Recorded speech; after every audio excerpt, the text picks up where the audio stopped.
I wanted to see for myself if turkesterone is helpful for natural bodybuilders. And so I did about a 6-month period where I went from using no turkesterone to 1 a day to 2 a day to 3 a day. And I tracked everything from my body weight, my calories, what I was eating, kept my diet the same, my physique changes, my strength changes, motivation, aggression, sleep, all that type of stuff. I've documented the whole thing. You can check out videos there, but I also tracked my blood work before, during, and after. And that is what we're looking at today, because I was surprised to find after my last video where I'd been on turkesterone for 4 months, I got my blood work back and my cholesterol went up quite noticeably. And considering I hadn't been changing anything except taking the turkesterone, I was like, this isn't a good sign, because we're told over and over again that this is natural, it's healthy, it's not gonna mess anything up. So let's take a look at this, because I just got my results in after being off it again for 4 weeks, and it confirms what I was thinking. So as we look here, I made charts so it's a lot easier to see all this instead of just looking at the numbers. I posted them here just so you can see. This is my initial first blood test I did back in October. I wanted to get a baseline of my blood work just to see for future reference. Didn't realize I was going to be going into this, and when I did that, I saw that my cholesterol was kind of high here at 116, my LDL, the bad cholesterol. So I was like, oh man, that stinks. I'd slacked off on cardio, so I got back into it. Did blood work again in February. That was when I decided I want to try this turkesterone trial, and you can see my cholesterol went down a lot to 90. So then at the end of being on turkesterone for 4 months, here's July, you can see my LDL went up really high. And then this is August, 4 weeks later, where I did it again, and it went down quite a lot to 87. And this looks different because these 3 I used Merrick Health, and I decided I'd try to use Greg's Algo RX company since he's always saying it's cheaper. It took a little bit longer, like an extra week to get the results, but it was about 10% cheaper to do it. So that's what all this is based on. We've got a lot of stuff to go over, so watch this, because there's a little bit of controversy when it came to this and whether you can trust your cholesterol numbers. So HDL, that's the green right here. We have HDL is your good cholesterol. You do want that to be higher. Now, here I have these labeled again, October, February, this is my baseline right here for turkesterone. This July is when I was on turkesterone at the very end of all my training. I was on 3 a day at this point. And then after Turk, this is 4 weeks later in August. So we can see my LDL right here. The high end of normal is 0 to 99. And you want the LDL, the bad cholesterol, to be low, because if it gets too high, it's gonna start building up plaque in your arteries, lead to heart attacks, strokes, blood clots, stuff like that. Not good. So you do not want to have a high LDL, and cardio helps out a lot with that. So this was that original test I did where I saw, oh man, it's 116. So that is above the normal end of the range. So I started doing cardio. I got into doing an hour of swimming twice a week, and it dropped down to 90. So it was below the high end of normal. That was good, and it lowered my triglycerides. You also want those to be low. They weren't really high before, they were 52, but they did go down to 43. So then after being on turkesterone, we see here, my total cholesterol went to 210. Now the normal range for your total is 100 to 199. So I'm above the high end of normal for total cholesterol, but then the LDL, you see this 132. So it went 116, it was just high. I wasn't really doing much cardio training. My training's been the same. I train the same way, train hard. I've got lots of live videos. You can see how I do things and judge for yourself, but it got it down to 90 by doing cardio. I kept doing the same cardio throughout this turkesterone trial. It went up higher than it's ever been here, this red here, 132 for LDL. That is not good. You do not want high LDL cholesterol. And after I came off of it, still doing the same cardio, same diet, all that, it dropped down to even lower than before at 87. So that confirms right there, the only thing I've changed in all this was taking turkesterone here and then being off turkesterone, and everything went back to normal and even lower than it was before. See, 148 for total cholesterol, it went down, and triglycerides a little bit higher than before, but still way down from where it was. And as you can see here, those two things, the LDL is this red one. This is the high end of the normal range. Triglycerides, you can see they followed the same pattern. They were here, I started doing cardio, they both dropped. And then on turkesterone, they both went up significantly, and then they both went down. So is turkesterone gonna mess up your cholesterol? It could, but there is one caveat here, something that might seem a little strange, because when I posted that last video, I started having Marwan. If you're not aware, he is one of Greg Doucette's guys that helps to get the turkesterone, formulates the stuff, and apparently knows a lot about blood work. He started leaving some comments. I have him pinned on the other video you can check out, saying how really LDL is not a good indication of your bad cholesterol. Apolipoprotein B is. Now that's a big word. ApoB, I'm just gonna refer to it as that. I made a chart of this, LDL versus ApoB, because LDL is just a measure of the overall density of those bad cholesterol particles, whereas ApoB is a measurement of the actual number of those particles. And he was looking at the tests that I had on my last video as I was going through things and noticed that my ApoB on my original October test, not my baseline for turkesterone, but before I started doing cardio, was at 88.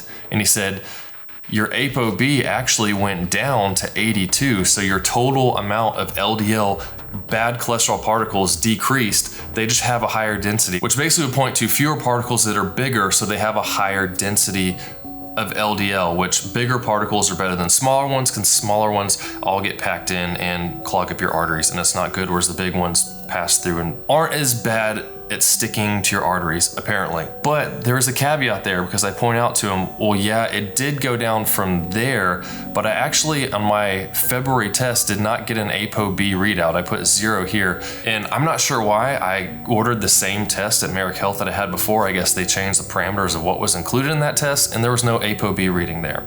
So I point out, well, you know, you can't really prove that my ApoB went down because we don't have a reading for my baseline after I started doing all the cardio, because my LDL went down, so it would make sense that the ApoB would go down too. He pointed out, well, that doesn't really prove anything for you either. That's just assuming that. And I said, well, it doesn't prove it for either of us. So I guess that means we'll have to wait until I've been off turkesterone and get my blood work done again.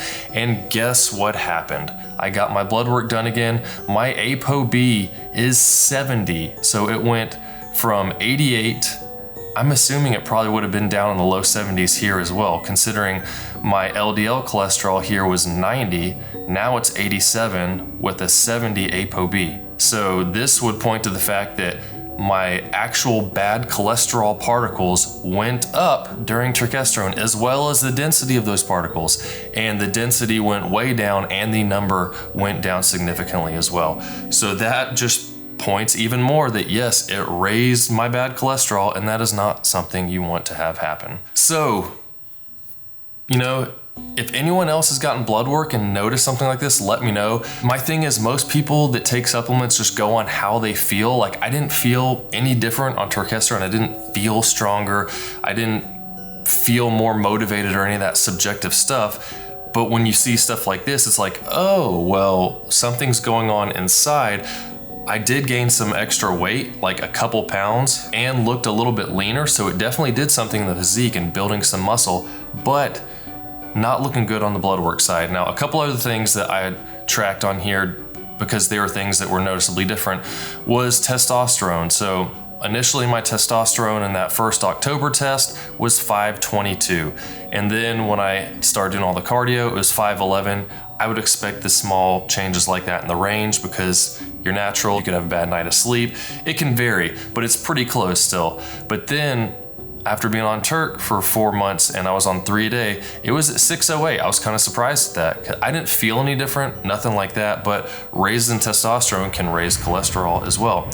Something to be aware of. A lot of people get on statins when they start taking TRT because they get way higher testosterone levels and your cholesterol goes up as well, and that's not good. And then when I came off here, you can see after Turk, it went down to 478. So, you know, this is what I would expect of like maybe not as good a night's sleep or something like that, you know, between 511, 522, and 478. That's like a 30 to 40 point range versus this is 100 pretty much. And we've got free testosterone here as well, pretty much the same the first 2 tests, and then it went up on the turkesterone and dropped back down pretty significantly actually after the Turk. So that was kind of surprising. I don't know if it had any negative effects there. Not saying that turkesterone is going to raise your testosterone level, but again, these are just the things that I noticed. There was a pretty big difference, and I wanted to chart it here so you could see it as well. Again, you know, here's the testosterone, and the free was kind of following along with that. Stayed pretty much the same, went up on turkesterone, went down below what it was before, but that could just be sleep. Now, when I did my blood test, I was getting them done the same time of day, fasting the same amount for the fasting, glucose, and all that type of stuff, and trying to keep everything as much the same as possible. I know when you have a sample size of 1, it's not going to be some great metric to use, but the reason I do all this and track it is because if I'm gonna use a supplement, I wanna have something to look at objectively that says that it is working for me, not just, oh, I felt more motivated, I felt stronger. Because if you're not motivated to go to the gym, like, you just need to figure out how to be motivated. I want something to point to, and I'm like, yep, here's some pictures to show I look leaner. The weight on the scale says I gained weight, so now I'm bigger and leaner. Here's my performance metrics to show that I got stronger. Is that rate of strength gain quicker than when I was off turkesterone? And those things were good. I did notice slight improvements over what I would expect naturally, but at the expense of cholesterol going up like that. Is it really worth it? For me, no. You got to make that decision for yourself. And also insulin, I noticed glucose, fasting glucose was pretty much the same. It was a little bit raised on turkesterone, 88 here, but I wouldn't really, I mean, that's not very far from the normal range. But my insulin, I did notice 2.9. I don't know why. Again, I didn't get a reading of insulin. I just got IGF-1 on this after cardio for my baseline. But on turkesterone, it went up to 5.8. So that's double what it was here. And then after Turk, back down to 2.4. And having a higher insulin isn't really great either, because that's going to lead to insulin resistance and metabolic issues. You don't want that. So these are just the things to keep in mind. I noticed some changes in cholesterol, testosterone, and insulin. Again, let me know in the comments if you have gotten any blood work done, because I am very interested to know if anyone else has seen stuff like this. Most people I know aren't getting blood work, and blood work is going to tell you stuff that you don't realize. What's going on the inside. It might motivate you to do cardio and make yourself more healthy, because your heart is important, and you know, getting a little bit more muscle faster, is it really worth increasing your risk of heart attack? For me, I've got 6 kids, I'm in my late 30s. I don't care about that. I'm fine with just exercising, slowly getting better over time, and then maintaining that, because the whole point of getting healthy for me and building muscles so that I'll be more functional as I get older, and I will be alive longer to do stuff with my kids and hopefully grandkids in the future. So I don't take using supplements lightly, whether they're natural supplements or anything else. I'm just sticking with creatine and pre-workouts for now, and I do use GO2 Max. I made a review on that. Same thing, I tracked stuff for a long period, seeing how it worked, and it actually did. I noticed a big increase on my cardio performance, and I still use it when I go swim now, because it is pretty beneficial. So those are some things I use often. Post down below if you have questions about any other supplements. I'll let you know if I've used them. I'm only going to suggest to you guys the things that I personally use, and I hope that leads you to like this video, leave some comments, subscribe if you're new, because I got lots on the channel: diet, training, equipment, all kinds of stuff, and I'll see you soon.